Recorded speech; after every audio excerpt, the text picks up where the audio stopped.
মধ্যপ্রাচ্যে চলমান যুদ্ধ থামাতে 3টি শর্তের কথা জানিয়েছেন ইরানের প্রেসিডেন্ট মাসুদ পেজেকশিয়ান। অন্যদিকে মার্কিন প্রেসিডেন্ট যুদ্ধ বন্ধের ইঙ্গিত দিলেও কোনো সময়সীমা ছাড়াই চলবে বলে জানিয়েছে ইসরায়েল।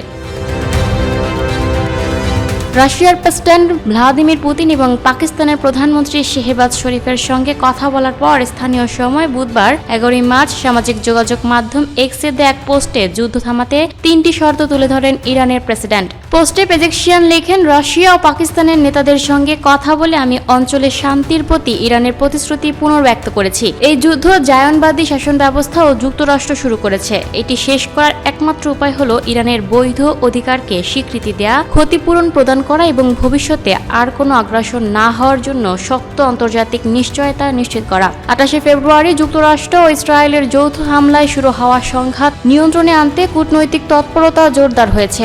রাশিয়া ইরানের নেতৃত্বের সঙ্গে ঘনিষ্ঠ যোগাযোগ বজায় রেখে চলেছে এবং শত্রুতামূলক কার্যক্রম বন্ধের আহ্বান জানিয়েছে।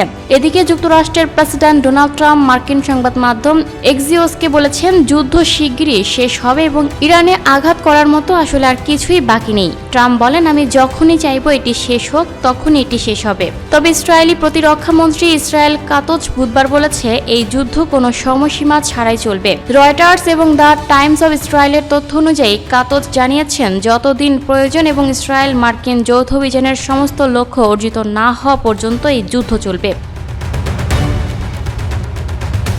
Lucky Akhtar, people voice television, Dhaka.